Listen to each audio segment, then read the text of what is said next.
Hello guys, welcome to my channel Ritika Som kitchen. আজকে আমার recipe পালং শাকের লুচি। তো চলো আমি তোমাদের দেখাবো কী কী উপকরণ আমি নিয়েছি। আমার প্রথমে দেখো এখানে পালং শাক ধুয়ে পরিষ্কার করে রেখেছি 1 মুঠো। আর আমি কটা মেথি পাতা দেবো, এই কটা আমি মেথি পাতা নিয়েছি, তাহলে ফ্লেভারটা খুব ভালো আসবে। এই দুটো প্রথমে আমি সেদ্ধ করে নেবো। আর নিয়েছি একটা কাঁচা লঙ্কা, একটুখানি আদা। আর লুচির জন্য ডোটা মাখার জন্য নিয়েছি আমি 1 কাপ আটা আর 1 কাপ ময়দা। আর নিচে এখানে 2 চামচ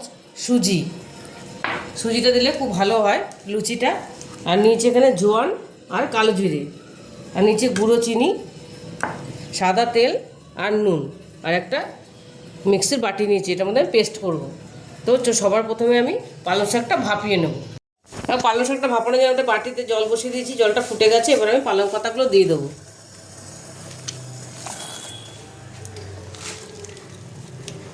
এটাই ভাপিয়ে নেব। মেথি পাতাটাও দিয়ে দিলাম, এটা আমি একটু সেদ্ধ করে নেব। পালং শাকটা ভাপানো হয়ে গেছে, আমি একটুখানি একটা জল দিয়ে ধুয়ে নেব, তাহলে কালারটা ভালো থাকবে, সবুজ রঙটা ভালো থাকবে। এটা আমি ধুয়ে নিলাম।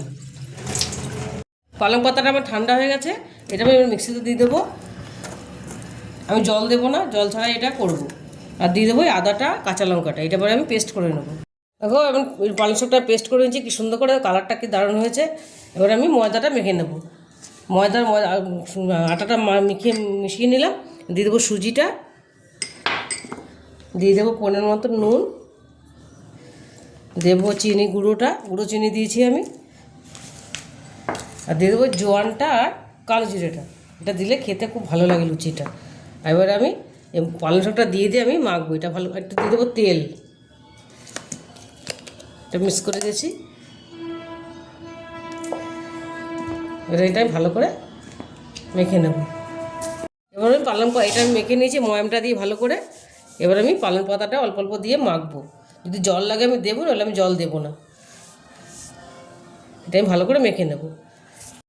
দেখো এখানে আমি ময়দাটা মাখা হয়েছে পালং শাক পাতা দিয়ে। আর এখানে আমি দেখো এই লুচিটা দিয়ে খাওয়ার জন্য আমি একটা তরকারি করেছি, হিং ফোড়ন দিয়ে আলুর তরকারি। এটা দিয়ে আমরা আজকে লুচিটা খাবো। ময়দা মাখাটা আমার সেট হয়ে গেছে। এবার আমি এগুলো লেচি কেটে নেব। এরকম সাজে করে লেচি কেটে আমি বেলে নেব। এরকম করে সব কটা আমি করে নেব, অনেকগুলো বানিয়ে নেব। আমি কয়েকটা বেলে নিয়েছি। আর এখানে কড়াইও বসিয়ে দিয়েছি, তেল দিয়ে দিয়েছি, গরম হয়ে গেছে। এবার আমি একটা করে লুচি দিয়ে দেবো।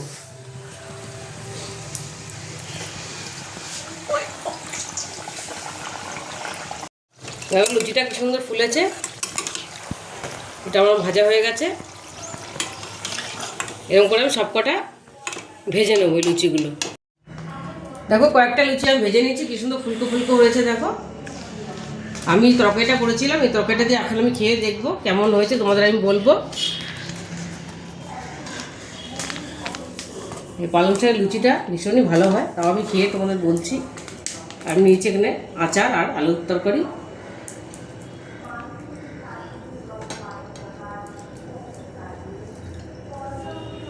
নিজে বানিয়েছি বলে বলছি না, সত্যিই খুব ভালো হয়েছে পালং শাকের লুচিটা।